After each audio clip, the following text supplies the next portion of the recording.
Salamat sa inyong lahat na kahit abala kayo, dumalo pa kayo sa anibersaryo ng True Group. Bilang CEO ng True Group, ang taon ng selebrasyon ng True Group ay laging pinamumuno ng taong may pinakamataas na estado sa True Family. Miss Song, anong karapatan mo na pamunuan ang True Group? Dahil ba sa hindi malinaw na ugnayan mo kay Mr. Chu? O dahil ba ibininta mong sarili mo para lang makomposisyong ito? Mukhang hindi pa natuto si Miss Lee. Hindi pa ba sapat yon? May lakas ka pa rin bang magsalita laban sa akin dito mismo sa anniversary ng True Group? Miss Song, ginagamit mong kapangyarihan ng True Group para laban ang pamilya Lee.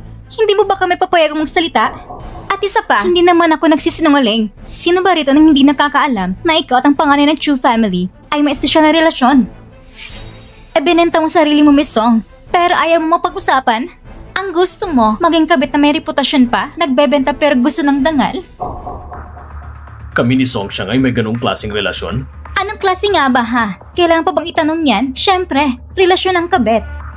Kung hindi, paano si Song Xiang nakasabi sa True Family? Tingin mo ba, ang isang babae na galing lang sa isang maliit na bayan, may karapatang maging presidente ng True Group? Ah, ganun ba? Ayon sa pagkakaalam ko, ang anniversary ng True Group ay hindi pa kailanman pinanguna na hindi ka-apelyado ng Chu. At si Mr. Chu, hindi pa yata kailanman nagdeklara ng kasinta o fiancé sa publiko. Kaya Mr. Chu, mas mabuti sigurong paupuin mo na lang si Miss Song baka ikaya pa siya ng True Group. Yan bang rason ninyo para bastusin ang hayagan ng Xiang namin? Nagsasabi lang kami ng totoo! Si Song Xiang, walang kapangyarihan o katungkulan. Anong karapatan niyang mamuno sa isang napakahalagang okasyon na ganito? Dapat lang, pababayan siya muna sa entablado! Pababayan siya! Pababayan siya!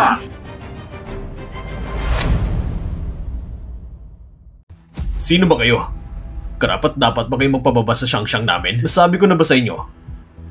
Na si Xiang ang prinsesa ng pamilya Chu, ang pinakamamahal na anak.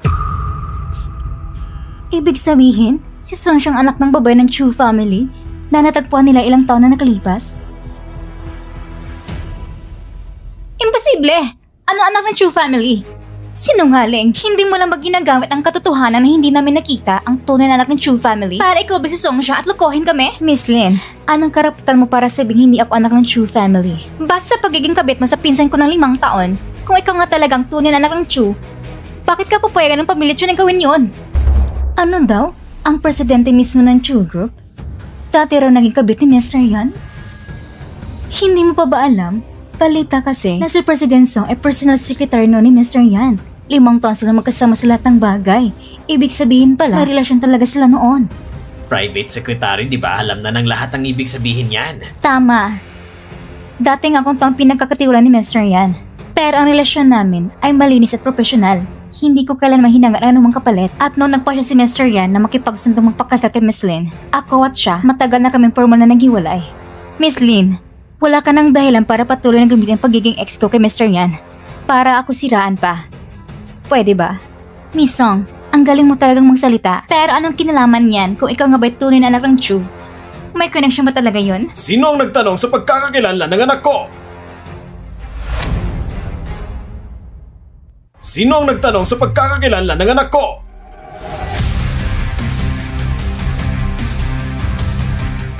Pa, bakit ka nandito?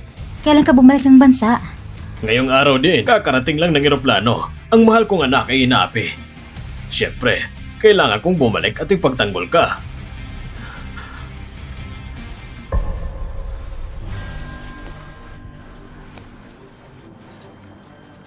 Ikaw ang anak ng Chu Family. Bakit sa 5 taon nating pagsasama, hindi ko ito nalaman? Mr. Yan, alam mo sa sarili mo kung anong tingin mo sa akin ng 5 taon. At kung gusto mo ba talagang malaman? Dahil may nagdududa sa pagkatao ni Xiang, dito mismo ay formal kong idinideklara si Song Xiang ay tunay na anak ng pamilya Chu. Siya ay si Chu Boye.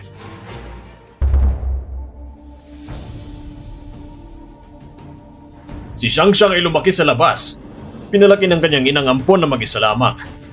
Marami siyang tiniis. Pero kung may malaman man akong may nag-aalipusta pa rin sa kanya, huwag niyo ko subukan!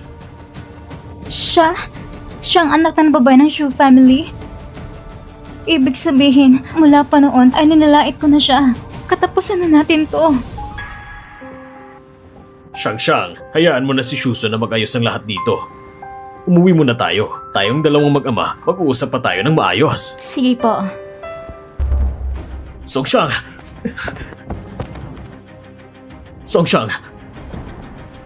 Mr. Yan, pakigalang sarili mo.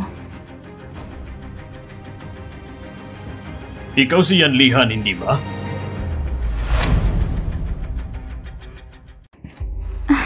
Pa, Kailangan kong sabihin ito. Iho, nung mahal ka ng anak ko, pati ang Chu Group iniwan niya yon. Handa siyang manatili sa tabi mo bilang isang hamak na sekretarya. Pero ikaw, anong ginawa mo para sa kanya? Mula nang binigo mo siya, huwag mo na siyang guluhin pa. Mahal niya ako. Kaya siya nanatili sa tabi ko. Kung hindi, ano? Ang isang tunay na anak ng Chu family, bakit bababa ang antas para lang maging sekretarya? Ang pagmamahal niya sa'yo, ikaw mismo ang sumira! Ako?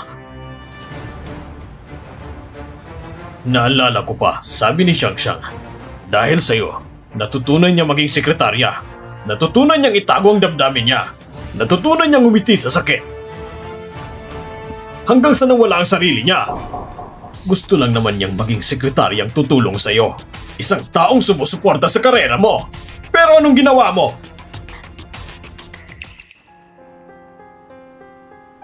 Pa, umalis na po tayo. Tapos na kami ng taon yan. Mabuti. Ang marunong bumitaw, yan ang tunay kong anak. Tayo na. Umuwi na tayo. Shang.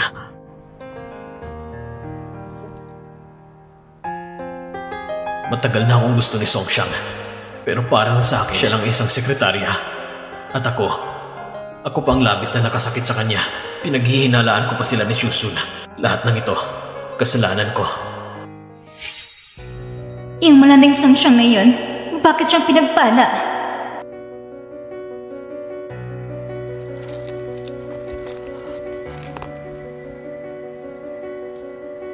Hello? May oras ka ba?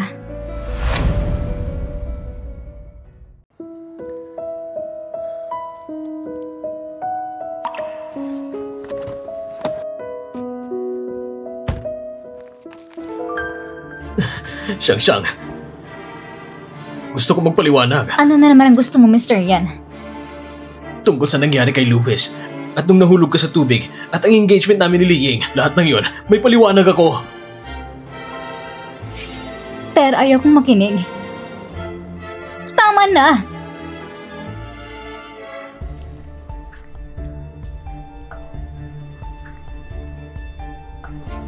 Shang!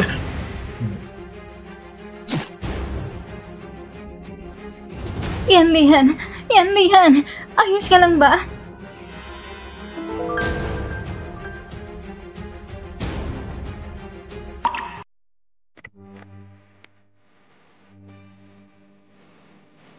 Yan Lihan, baliw ka ba?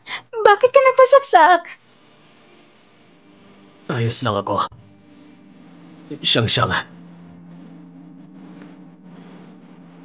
Patawad.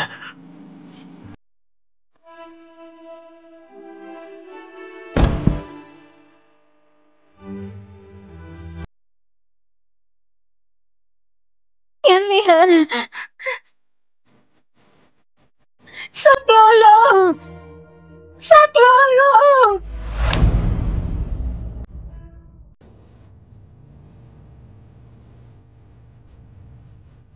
Gising ka na?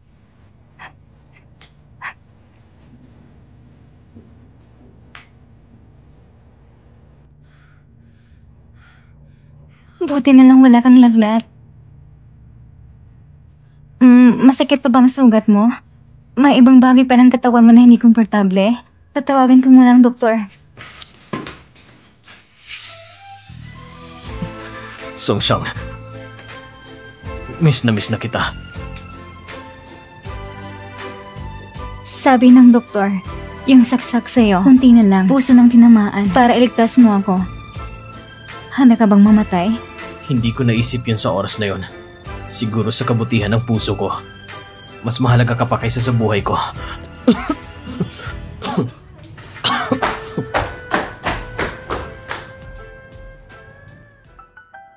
Yung isa, iniligtas niya ang buhay mo. Pero ikaw, kailangan mo ba talagang bantayan siya dito sa ospital? Hindi naman kulang sa tawang pamilya yan. Kayong dalawa, magkasama pa dito sa ospital magdamag. Ayos ba yun? Iniligtas niya ang buhay ko.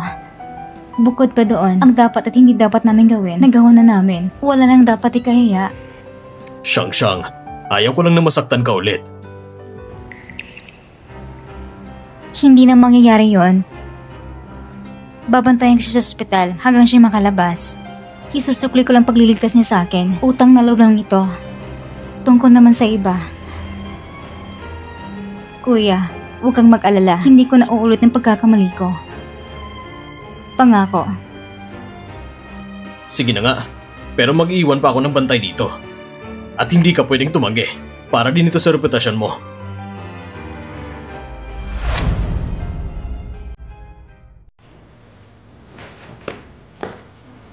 Mr. Yan, ayos na po lahat ng papeles. You see, mauna ko muna. Opo.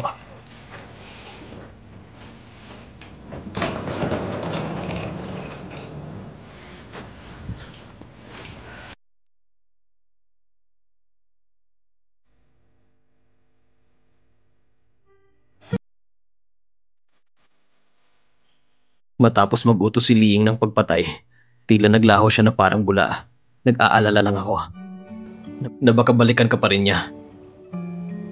Bumalik ka na lang sa piling ko. Hayaan mong protektahan kita. Hindi pwede. Bakit? Hindi ba nito mga nakarang araw, maayos naman tayong dalawa? Ang lahat ng pag-aalaga ko sa iyo nitong mga araw ay kabayaran lang sa pagligtas mo sa akin. Wala nang iba. Wala kang dapat ipagpalagay. Pero Mr. Yan, alam mo naman, hindi na tayo pwedeng bumalik pa. hindi. Pakinggan mo muna ang paliwanag ko. Mahal kita. Minahal kita noon pa man. Noon, masyado akong mayabang at maling inakala ang nararamdaman mo sa akin. Ngaya mo pa sinabing mga ito. Medyo... Hindi pa huli para sabihin ko ito. Gusto kong malaman mo ang tunay kong nararamdaman. Tungkol kay Louis. Nandun lang ako ng araw na yon. Gusto ko lang malaman kung anong totoo mong nararamdaman. Ang nangyari noon ay pagkakamali ko. Yung sa pagkahulog mo sa tubig, maaari ko ring ipaliwanag yon. Hindi kita sinagip kasi... Shang! May masamang nangyari sa adoptive mom mo!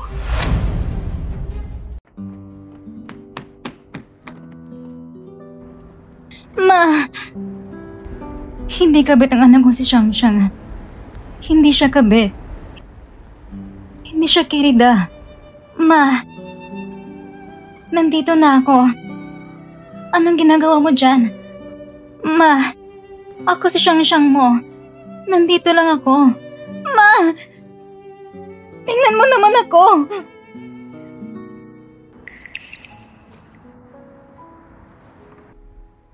Shang? Nandito ako. Bumaba ka na. Pwede ba? Mataas dyan. Delikado, ma. Ikaw ba talaga si Shang? Shang, miss na miss ka na ni Mama.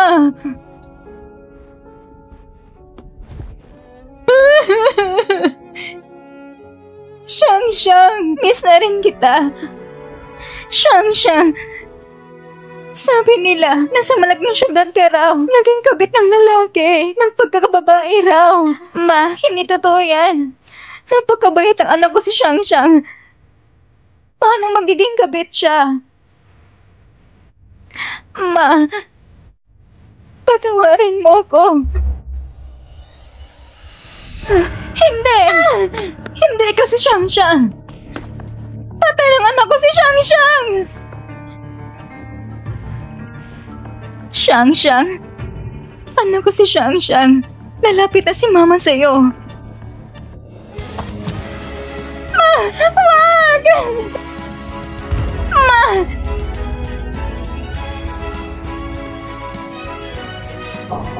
Shang!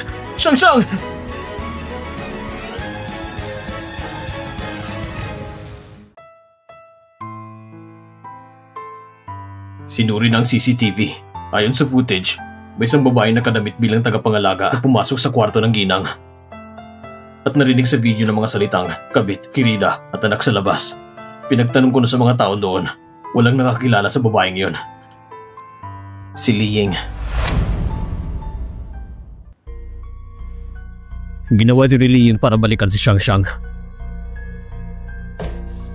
Kasalanan din natin. Hindi natin inakala makakapasok siya doon. Ginawa niyang lahat para na makapasok sa pasilidad at galitin na nga nila Xiangxiang para magkasakit. Hindi pa siguro doon nagtatapos ito. Anong ibig mong sabihin? Magtatalaga ako ng mga tao. Isumitin mo muna ang ebidensyang nakuha sa himpilan ng pulis.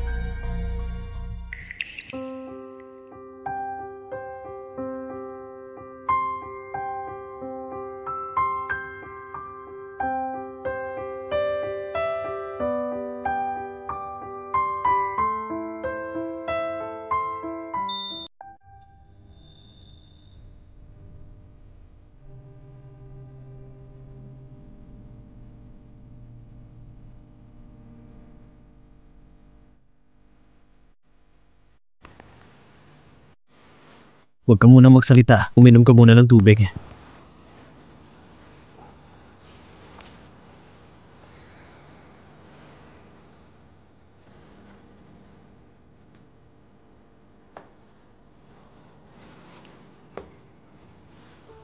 Wala nang yumao. Ang mama mo siguro ayaw din makita kang ganito. Malungkot at nagdurusa. Alam ko, kung hindi dahil sa akin, matagal na siyang namayapa. Ang totoo, hindi ako tunay niyang anak. Dati siyang may anak na babae. Ang pangalan ay Songxiang. Pero nung 3 taong gulang pa lang siya, namatay na siya. Nagtagpuan ako ni mama. At tinuring niya akong anak, pinalaki niya ako. Pinangalan din niya akong Songxiang.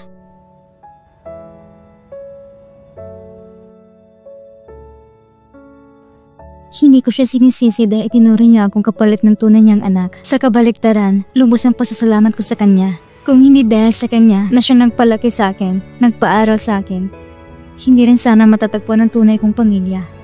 Alam mo ba, inabandon na rin si mama dati. Niloko siya na isang lalaki para maging kabit. Pero minahal niya talagang lalaking yon. Kaya kahit nalaman niyang buntis siya, nagdesisyon pa rin siyang ipagpatuloy ang pagbubuntis. Lagi yung sinasabi sa akin noon, ang mga babae dapat may danga at pagmamahal sa sarili. Kapag nagkarating sa malaking lungsod, huwag papayag na maging kabit. Kaya nitong mga nagkaraang taon, hindi ko siya nagawang harapin dahil takot ako.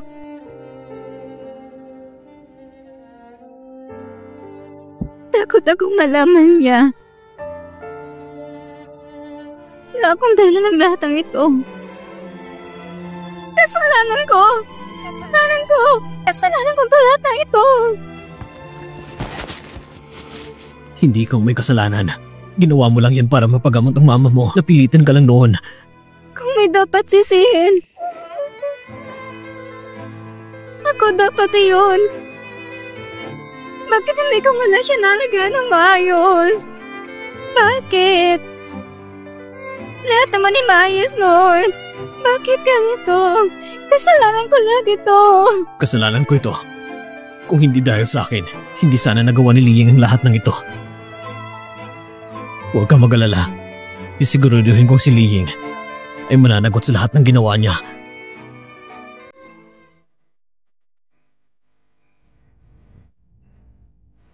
Mauna na kayo. Gusto ko pa sanang makausap si mama.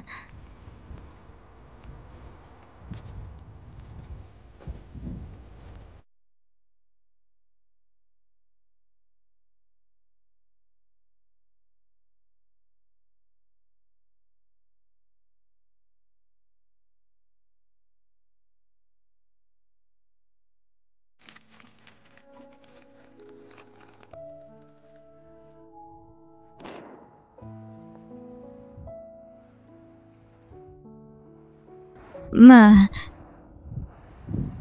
nahanap mo na siya, hindi ba? Ibabalik kong apelyido ko sa tunay kong apelyidong Chu. Ibabalik ko ng buong pangalan ito sa kanya. Mula ngayon, kayong mag-ina ay maaaring magsama muli sa kabilang buhay. Pero kung may pagkakataon, Maaari mo ba kong dalawin sa panaginip?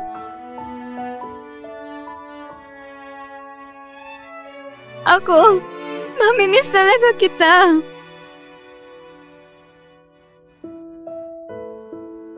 Songshang, dahil sa'yo, nawala sa akin ang lahat. Ang pagkakautang mong yan, ang paniningin ko sa'yo magsisimula na.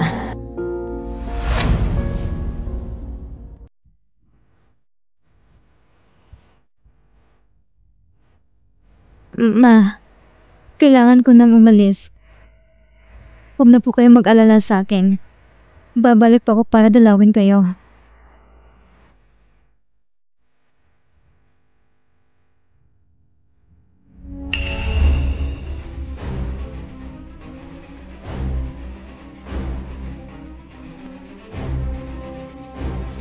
Mr. Yan, halos kalahating oras na ang lumipas. Umalis na rin sila Mr. Chu at iba pa. Maghihintay pa ba tayo? Kalahating oras na? Wala pa ring balita si Binibining Su. Tayo ba eh? Mr. Yan!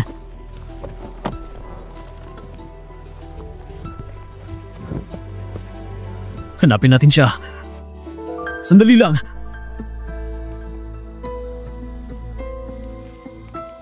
Kung hindi ako nagkakamali, ito ang hikaw na sinuot ni Songshang bago siya umalis ngayong araw. Mukhang nakidnap siya. Alamin mo ngayon din kung sino ang mga dumala sa punton ngayon. Lalong-lalo na ang mga kahinahinalang kababaihan. Pinaghihinalaan niyo ba na si Lihing ang dumukot kay Binibining Song? Iilan na nga may alam sa tunay na pagkatao ni Songshang. Bukod sa kanya, wala na kong naisip na may dahilan para dukutin siya. Opo, iimbestigahan ko po agad.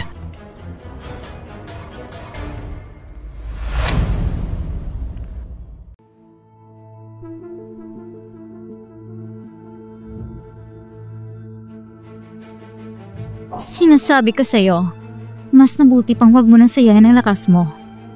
Maghintay ka na lang ng taong sasagip sa'yo. Ang kilalang anak ng pamilyang Chu, sa huli ay napunta pa rin sa mga kamay ko. Hindi mo inaakala ano? Yiying, ikaw sinadya ng gulo sa nanay ko. Ikaw naging dahilan ng kanyang pagbagsak at pagkamatay. Hindi kita mapatawarin! Binibining Song, mukhang ikaw yata ang hindi pa nakakaintindi ng sitwasyon. Sino ba may hawak ng kapangyarihan ngayon? At huwag kang umaasa na susugurin ka ni Yan Lihan para iligtas.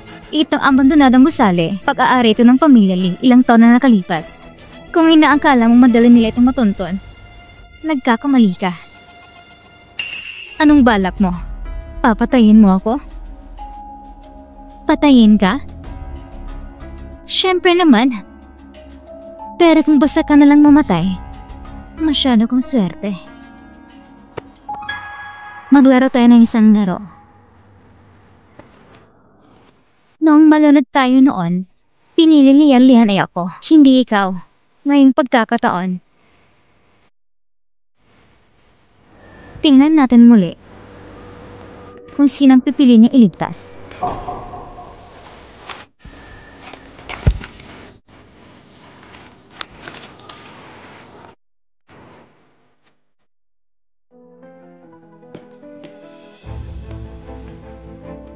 May bakas na ba kayo? Buong pwersang nakikipagtulungan ng pamilyang Li. Pinayagan nila tayong sisiyatin ng lahat ng ari-arian ni Li Ying. Pero wala kami nakitang kahinahinala. Ituloy ang investigasyon.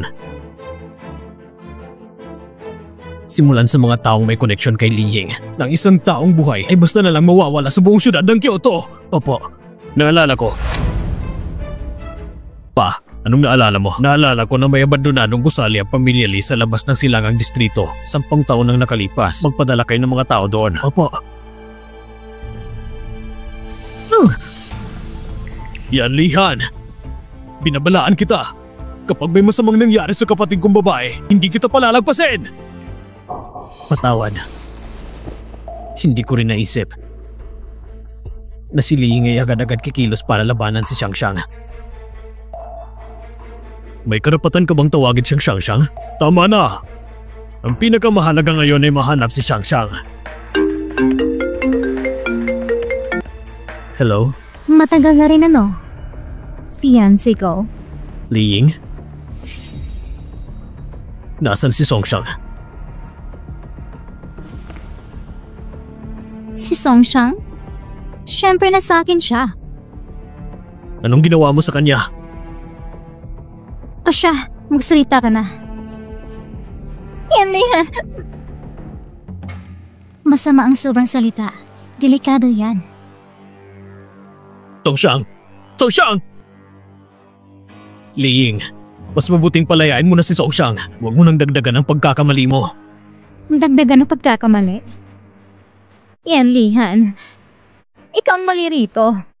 Klarong-klaro na ang lolo mo, ako ang gusto niya mapagnasawa mo. Pero ikaw pang kusang lumapit sa babaeng walang hiya na si Songxiang.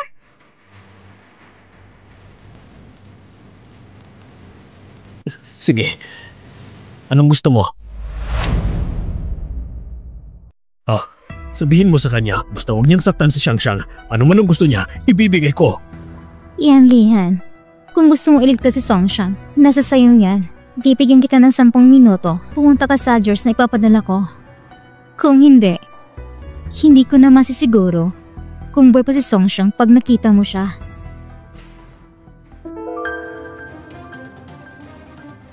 Taban na ng gusali yun! Sa silangang labas ng lungsod! Hintayin mo lang ang palabas. Magsisimula na. Lihin, mukhang baliw ka na talaga. Oo. Baliw na ako. Hindi ba't kayong lahat ang dahilan? Huwag kang mag-alala. Kasi ang pera ako mapunta, isasama kita. Hintayin na lang natin. Tingnan natin ngayon kung sino sa akin matatalo. Ako ba o ikaw?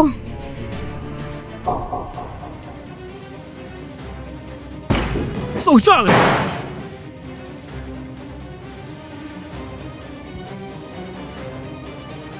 Liying, nandito na ako. Nasaan si Songxiang? Huwag ka munang mainip, Yan, Lihan. Nakita mo na bang dokumento dyan? Iyan ang deed of transfer para sa lahat ng shares ng Yan Group. Alam ko, ang Yan Group ay ang buong buhay mo.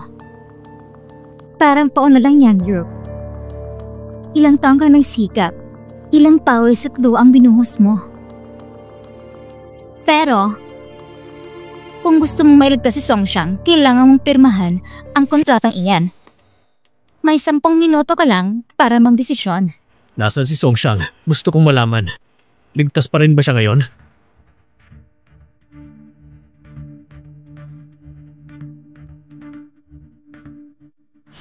Yan! Nandito ako! Patabitin ako rito! Huwag ka namang saya ng lakas. Hindi ka naman niya maririnig. Ngayon, magsisimula ng laro.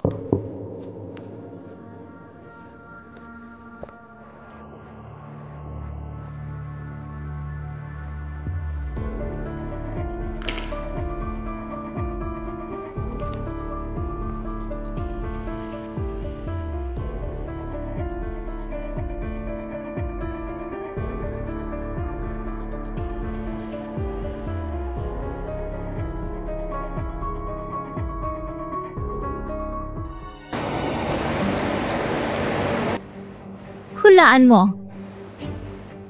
Ano ko yung pipiliin ni Lihan ngayon? Ano man ang pipiliin niya? Hindi mo pa rin ko papalayan, hindi ba?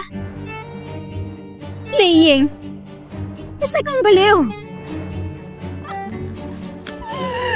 Kayo rin dahilan kung bakit nawalang lahat sa akin.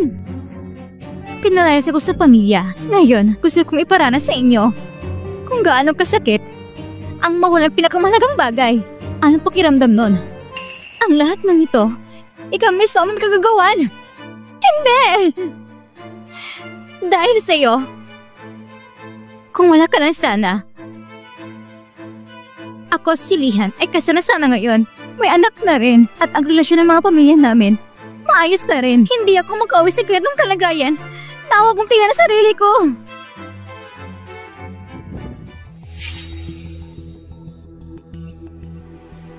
Dalawang minuto na lumipas. Mukhang si Lihan.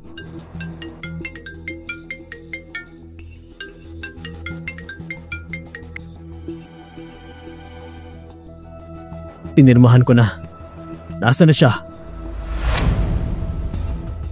Totoo bang pinirmahan mo? Isa lang ang tanong ko.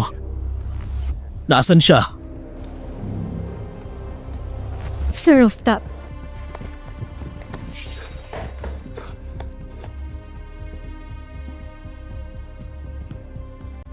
Narito ang gusto mo.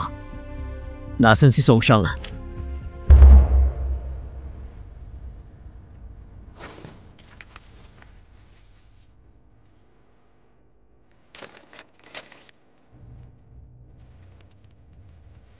Imposible. Ito ang buong pinaghirapan mo ng ilang dekada. Para lang sa isang babae, di tao mo ng ganoon kadali. Nakalimutan mo na ba ang lolo mo at lahat ang umasa sa isa pamilya? Yan, Lian! Tama ng sapsat mo. Pinirmahan ko ng mga papeles. Nasaan na si Songxiang? Palayain mo siya agad. Yan, Lian. Ang tanga mo talaga. Ganito ang galit na Leyin sa akin. Palaging mo ba talaga palalayain niya ako? Songxiang! Yan, Lian! Lumaki po tayong magkasama. Pero hindi mo ko kilalagay ang pagkakilala ni Songxiang, ha? Akala kong matalino ka. Para sa Yan Group, pinili mo makipagsunod magpakasal sa akin. Pero ngayon, para sa babaeng iyon, handa mo isubong lahat ng meron ka? Ha?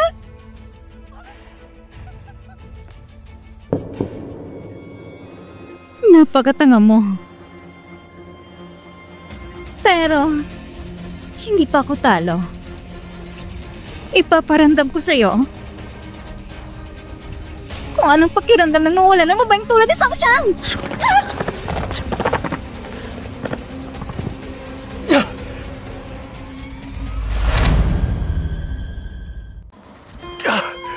Songxiang! Huwag ka matakot! Ililigtas kita! Yan, Lihan. Bakit ka gaya magsakripisyo para sa akin? Para iligtas ako, isinuko mong kumpanya mo.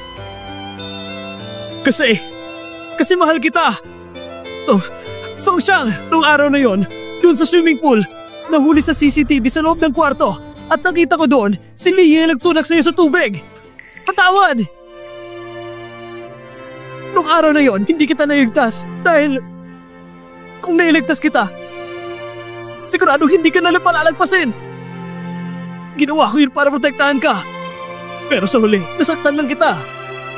Pero sa pagkakataong ito, hindi ko nahahayaang masaktan ka ulit ng kahit sino, pati ng sarili ko. Parating na si Nesusun at Uncle Chu. Huwag ka mag-alala.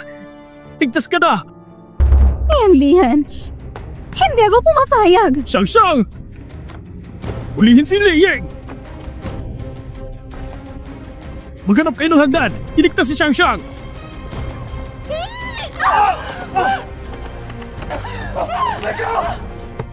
Yan, Lihan! Hindi mo siya makukuha! Mamamatay na ba ako? Yan, Lihan. Nakalimutan kong sabihin. Ayos lang. Pinapatawad na kita. Yan, Lihan! Kapag namatay si Songxiang, ako pa rin panalo sa huli! Ako!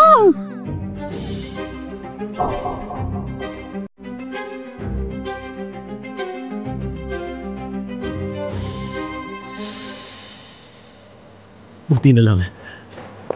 Buti na lang.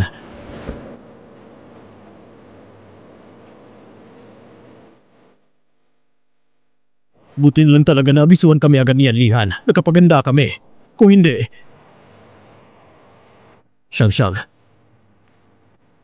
May masakit ba sa'yo? Ayos lang ako. Medyo nahihilo lang at nanghina ang tuhod ko. Yan, Lihan. Talagang pinirmahan mo ang kasunduan ng pagbebenta. Hindi ka pa natakot ang sa huli. Matalo ka na nga, mawala pa ako. Ang mahalaga lang sa akin ay ligtas ka. At kung mawalan man ako ng lahat, si Uncle Chu, alang-alang sa'yo. Tutulungan pa rin niya ako makabangon muli. Pa! Nagpaparinig ka na agad ngayon? Gusto mo agad akong sagutin?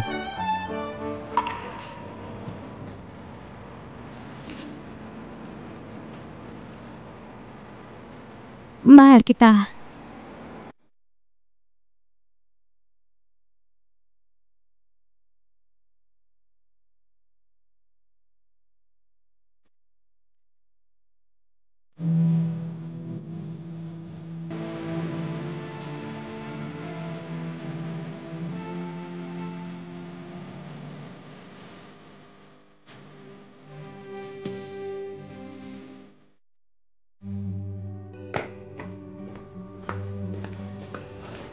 Ginong yan, si President Yan at si Miss Song. Sa wakas ay nagkatuluyan, si President Yan binalak na rin niyang mag-propose.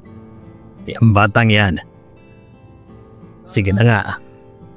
Mga kabataan ngayon, wala na akong posisyon para manghimasok. Dalhin mo sa kanya ang regalong inihanda ko. Ibigay mo sa kanya bilang tanda ng aking basbas.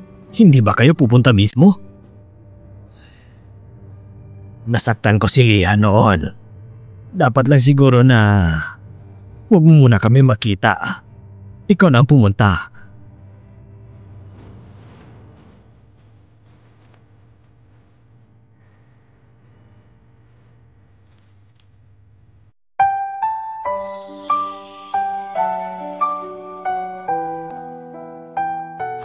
Anong ginagawa mo? Songxiang, handa ka namang bumalik sa piling ko bilang asawa ko.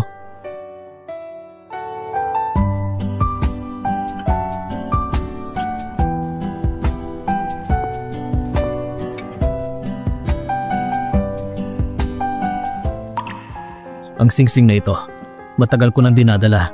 Inaantay ko lang ang araw na maisuot ko ito sa'yo.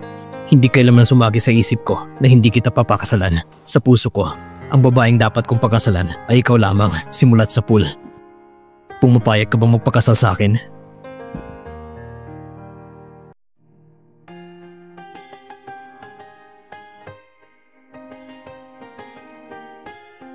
Pumapayag ako.